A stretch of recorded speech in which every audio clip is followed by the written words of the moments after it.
नमस्कार, मी संकेत आवटे. आपली नेहमी अपेक्षा असते की एक छोटा स्टॉक मला मिळायला पाहिजे आणि तो खूप मोठा व्हायला पाहिजे. लक्षात घ्या, जेव्हा आपल्याला बाळाचे पाय पाळण्यात दिसतात आणि ते स्ट्रॉंग दिसतात तेव्हा समजून जायचं बाळ काहीतरी मोठं करणार आहे. पण इकडे बाळ म्हणजे बॅलन्स शीट आहे आणि त्यामध्ये जे आकडे असतात आणि त्यामधून जे आपल्याला पुढे दिसतं ते जर तुम्हाला स्ट्रॉंग दिसत असेल तर समजून जा एखादा स्टॉक स्मॉल कॅप पासून मिड कॅप होईल आणि मिड कॅप पासून लार्ज कॅप पण होईल. हे होत असताना उदाहरणच घ्या ना, आता HDFC बँकेचं मार्केट कॅप 11 लाख कोटीपेक्षा जास्त आहे, SBIचं 5 लाख कोटीपेक्षा जास्त, कोटकचं 3.5 लाख कोटीपेक्षा जास्त. म्हणजे काय, सोप्या भाषेत खूप मोठ्या झालेत.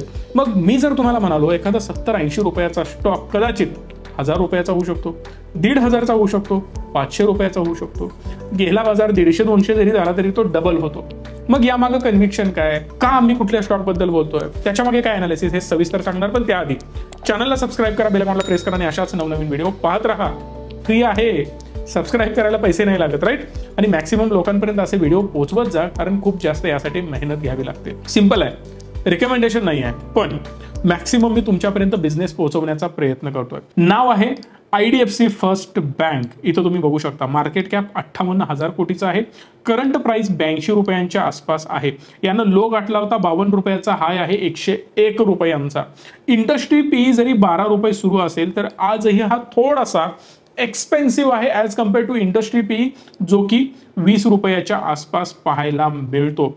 EPS 4.44, खूप जास्त किंवा खूप जास्त कमी, या दोन्हीपैकी एक उत्तर तुम्हाला पुढे ऑटोमॅटिकली मिळणार आहे. ग्रोथ जर तुम्ही बघितली तर गेल्या 5 वर्षामध्ये 20% ग्रोथ कन्सिस्टंटली दाखवली आहे, जबरदस्त ग्रोथ झाली आहे. पण गेल्या 3 वर्षांमध्ये ग्रोथ डाऊन झालेली आहे.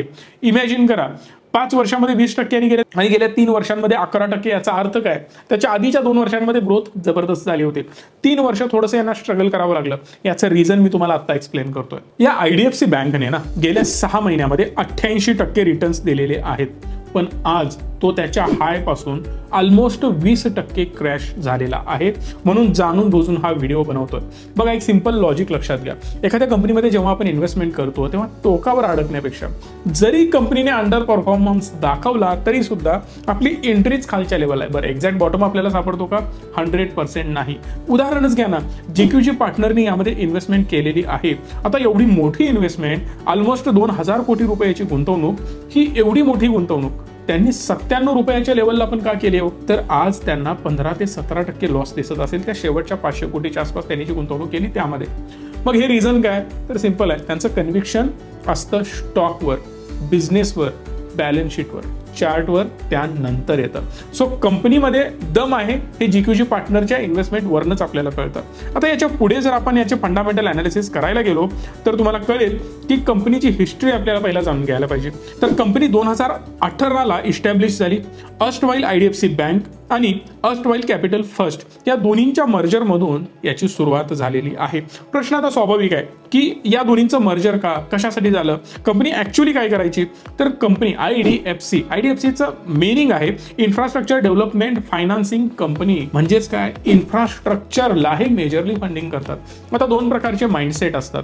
जसं रिचमीवर तुम्ही इन्व्हेस्टमेंट करायला येतात, आम्ही तुम्हाला सर्व्हिस देतो.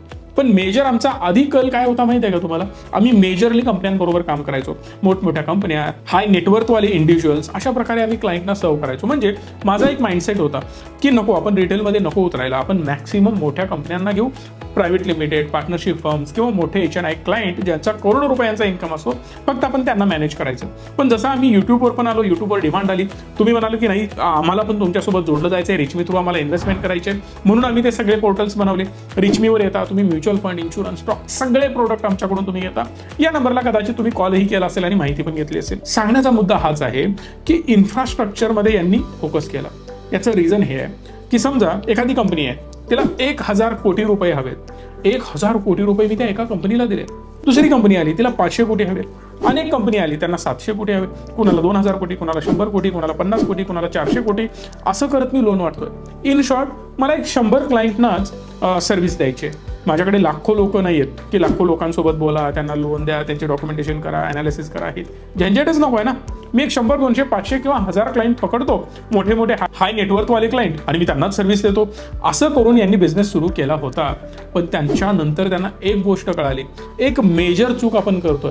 जर तो 1000 कोटीवाला जर गेला, तो विजय माल्या आणि नीरव मोदी जर लागला, तर 1000 कोटी एका दणक्यात गायब होऊ शकतात। आणि तेच कंपनीचं चुकलं। ग्रॉस एनपीए डायरेक्ट 25% जाऊन पोहोचले। ग्रॉस एनपीए 25%, इमॅजिन करा, खेळच संपवू शकतो। भले तुम्हाला मार्जिन त्यामध्ये जास्त असतात, आता तो बिझनेस खराब आहे असं बिलकुल नाही, त्यामध्ये मार्जिन जास्त असतं। आज तुम्हाला होम लोन 9% मिळतं, पण बिझनेस लोन घ्यायला जा 12%, 15%, 20-20% देऊन घेणारे काही लोक तुम्हाला दिसतील। ॲव्हरेज 12-13% कुठंच गेले नाहीत, म्हणजे 3-4% मला एक्स्ट्रा मिळतात।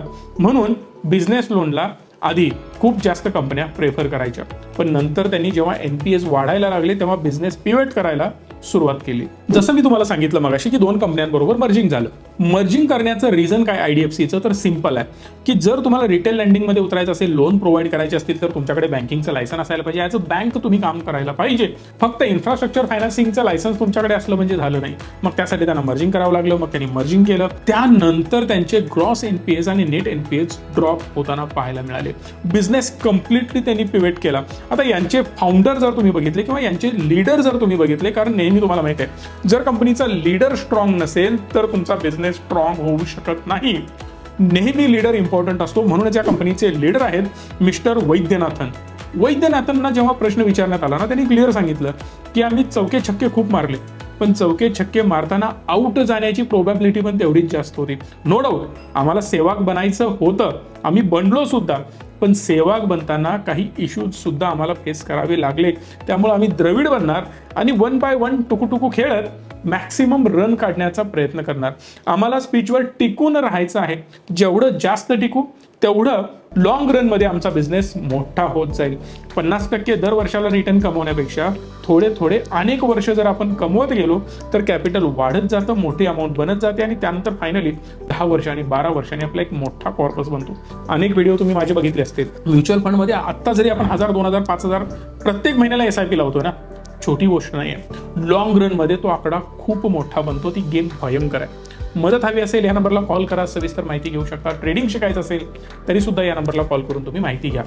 सांगण्याचा मुद्दा हाच आहे की प्रमोटर जो चालवतो कंपनी तो स्ट्रॉंग असायला पाहिजे। मिस्टर वैद्यनाथन खतरनाक माणूस आहे, जबरदस्त नॉलेज आहे आणि स्ट्रॉंग पर्सनॅलिटी आहे। बिझनेसचं भयंकर त्यांची बॅकग्राऊंड जर तुम्ही बघितली, भरपूर एक्सपिरियन्स आहे। आता ते सगळं बोलत बसलो तर खूप वेळ जाईल, पण एनपीएस त्यांचे डायरेक्ट 25% गेले होते, त्यावर त्यांनी काम सुरू केलं।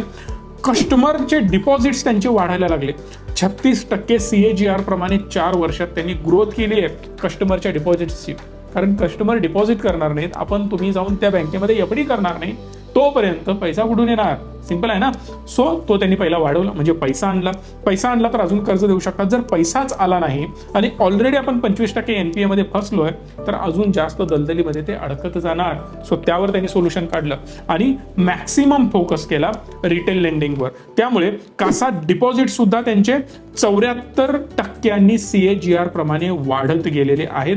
4 वर्षाचा चार्ट बघू शकता। जे आधी त्यांचं इन्फ्रास्ट्रक्चर लोन होते 2018 साली 22,710 कोटीचे होते, डायरेक्ट ते 2022 मध्ये 6,891 कोटीला आले। रिटेल आणि कमर्शियल लोन जर 2018 साली बघितलं तर तो फक्त 35% त्यांच्या ओव्हरऑल बुकचा होता, पण 2022 मध्ये 35%वरून 72% आला। म्हणजे मेजर कॉन्ट्रीब्युशन आधी एक 70%च्या आसपास जे होतं ते कोणाचं होतं? इन्फ्राचं होतं। ते कमी करून त्यांनी डायरेक्ट 30च्या आसपास घेऊन आले आणि आता 70-72% 2022 मध्ये जो आहे तो रिटेल लेंडिंगचा पार्ट आलेला आहे। म्हणजे मेजर फोकस त्यांनी रिटेलवर केलेला आहे, कारण त्यांना माहिती आहे रिटेलचा पैसा कुठे जात नाही। लोन बुडवणं तुमच्या आमच्यासारख्याला एवढं सहजासहजी जमत नाही किंवा जमवू दिलं पण जात नाही, कारण सिक्युरिटी तेवढी स्ट्रॉंग आपल्याकडून घेतलेली असते।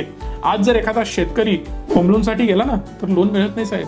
तुमचा जॉब पाहिजे, सॅलरी अकाउंटला येत असायला पाहिजे, एवढीच आली पाहिजे तेवढीच आली पाहिजे तर तुम्हाला एवढंच लोन मिळणार, अशा 1000 अटी तुम्हाला घातल्या जातात आणि मग लोन दिलं जातं. म्हणजे विचार करा, सिक्युरिटी प्रचंड जास्त आहे. पण बिझनेसमध्ये किती सिक्युरिटी घ्या, जर बिझनेसच ठप्प झाला तर रिकव्हरी करणं खूप कठीण जातं. त्यामुळे रिटेल लँडिंगमध्ये ज्या ज्या कंपन्या आहेत ना, त्यांचे अच्छे दिन ऑलरेडी आलेत आणि इथून पुढे भयंकर अच्छे दिन येणार. कारण लोकांचं लोन घेण्याचं प्रमाण प्रचंड वाढत आहे, लोकांची लाईफस्टाईल प्रचंड बदलतीये, EMI, क्रेडिट कार्ड वगैरे वगैरे सगळं आता खूप जास्त प्रमाणात ग्रो होत आहे. परिणामी कंपन्यांना म्हणजेच बँकांना त्याचा फायदा होतोय. आता सध्याची स्थिती जर बघितली तर कंपनी क्रेडिट कार्ड देते, वेल्थ मॅनेजमेंट करते, डेबिट कार्ड तर आहेच, फॉरेक्स ट्रेड करते, डिजिटल कॅश मॅनेजमेंटच्या सर्व्हिसेस कंपनी प्रोव्हाइड करते. अशा डायव्हर्सिफाय बिझनेसमध्ये कंपनी काम करत आहे. मल्टिपल अर्निंग सोर्सेस त्यांनी बनवलेत. जे NPS त्यांचे होते ते 2.51% आता आपल्याला पाहायला मिळत होते. पण कंपनीचं टार्गेट आहे याच ग्रॉस NPS ना त्यांना 2%वर घेऊन यायचं आहे. म्हणजे ऑलमोस्ट जवळ आहेत आणि माझ्या मताप्रमाणे ते येऊ शकतात. जर याचा चार्ट तुम्ही बघितला तर चार्टवर काही गोष्टी क्लिअर होतील. कन्सिस्टंटली अप ट्रेंडमध्ये जाणारा हा स्टॉक आता 100 रुपयावरून परत खाली येताना पाहायला मिळतो. आता सध्या तो 80 रुपयाच्या आसपास ट्रेड करतोय, पण हा स्ट्रॉंग सपोर्ट झोन आहे. बघावं लागेल तो लेवल्स होल्ड करतो की त्याला खाली तोडतो. GQGनी या लेवलला इन्व्हेस्टमेंट केलेल्या होत्या, हायर लेवलला सुद्धा, म्हणजे इथून त्यांच्या इन्व्हेस्टमेंट सुरू झालेल्या होत्या, इथपर्यंत इन्व्हेस्टमेंट केलेत. जवळपास 1900 करोड रुपयांची गुंतवणूक त्यांची यामध्ये आहे. 3.6% स्टेक त्यांच्याकडे आहे. म्हणजे काहीतरी विचार करून केला असेल. आता रिटेल लोकांनी सिंपल विचार करायचा आहे, मला लॉंग टर्म मध्ये हा स्टॉक होल्ड करायचा आहे का, हा पहिला विचार करा. मी सांगतोय म्हणून तुम्ही अनालिसिस करण्याची गरज नाहीये, तुम्ही स्वतः डिसिजन घ्या. मी सांगतो म्हणून बिलकुल इन्व्हेस्ट करू नका. तुम्हाला जर कन्व्हिक्शन वाटलं, स्टॉकमध्ये दम वाटत असेल तर तुम्ही पुढे विचार करू शकता. आता जसं प्रत्येक स्टॉकचे काही प्लस पॉईंट असतात तसे निगेटिव्ह पॉईंट्स पण असतात. पण आता जे त्यांचं मर्जिंग होत आहे IDFC फर्स्ट बँकचं आणि IDFC लिमिटेडचं, तर याचं मर्जिंग होण्याचं रिझन काय, तर त्यांचं अकाउंटिंग, बाकीचे एक्सपेन्सेस, कंपनीची ग्रोथ हे सगळं एकत्रित व्हावं म्हणून त्यांना मर्ज केलं जातं. एक्सपेन्सेस कमी होतात. HDFC पण तेच करत आहे, सेम गोष्ट हे पण करणार आहेत, राईट. मग याच्या पुढे जाऊन निगेटिव्हिटी काय, तर मिस्टर वैद्यनाथन हा या कंपनीचा मेजर प्लस पॉईंट आहे. तो प्लस पॉईंट कधी आहे, जोपर्यंत त्या कंपनी बरोबर आहेत तोपर्यंत. माझ्या मताप्रमाणे कंपनी कधीही पर्सन ओरिएंटेड असायला नको पाहिजे, प्रोसेस ड्रिव्हन कंपनी असायला पाहिजे. पण इथं प्रोसेस ड्रिव्हनची कमतरता पाहायला मिळते. याचा अर्थ असं नाही आहे की तुम्हाला अकाउंट ओपन करायचं असेल तरी वैद्यनाथन येतात आणि चला कुठला अकाउंट ओपन करायचं आहे, असं नाही बोलत. पण जो की पर्सन असतो, डिसिजन मेकर जो असतो, ते अजून काही असणं गरजेचं आहे. नो डाऊट आहेत कंपनीमध्ये, पण एक रिस्क ही मला आता पाहायला मिळते. सोबत जे ग्रॉस NPS आहेत इन्फ्राचे 25% हे थोडंसं रिस्की आहे आणि नेट NPS बघितले तर ते 15%च्या आसपास आपल्याला पाहायला मिळतात. कासा रेशो 2023 मध्ये तुम्हाला डाऊन झालेले पाहायला मिळतात 3.5%. वैद्यनाथन साहेबांचं म्हणणं आहे की जर पुढे लोन्समध्ये असंच गडबड होऊ लागले, बँकिंग सेक्टरमध्ये प्रॉब्लेम होऊ लागले तर अजून कासा रेशोजवर प्रॉब्लेम होऊ शकतो. तसं झालं तर अजून थोडासा दणका कंपनीला बसू शकतो. पण ओव्हरऑल कंपनीचे फंडामेंटल एवढे स्ट्रॉंग आहेत की मला नाही वाटत की या किरकोळ गोष्टींमुळे कंपनीला काही मेजर फरक पडेल. तुमचं ओपिनियन मला कमेंट बॉक्समध्ये सांगू शकता आणि व्हिडिओ नक्की आवडला असेल याची मला खात्री आहे. त्यामुळे लाईक, शेअर, चॅनलला सबस्क्राईब करा. धन्यवाद. Stay tune and stay positive.